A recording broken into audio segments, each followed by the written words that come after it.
So the next feature on our list is a comparison. So say you have a SaaS website and you have like three different plans like power, business, or a free plan, and you want to show the differences to the user on what features they will get in each and every different plan.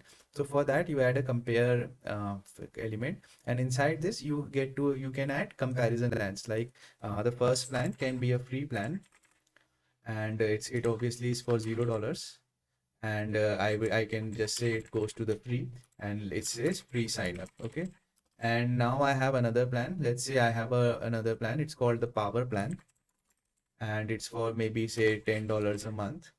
And you have a blurb like it says, you can say it's popular, and then it goes to this link and it says buy now.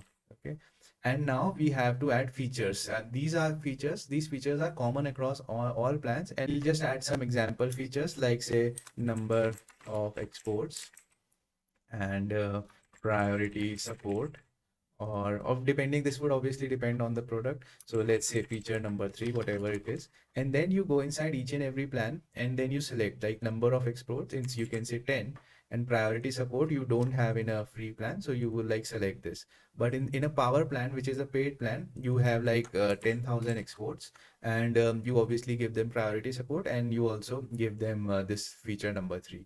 And when you export it, you will see that this is how it is rendered, and it is also very mobile friendly. So if you go to this mobile preview, the way the comparison table, it changes automatically, and the buttons are now on the top and the bottom, and there they go to the links that you entered. So this is a nice way to create your pricing page or some comparison you wish to put on the page.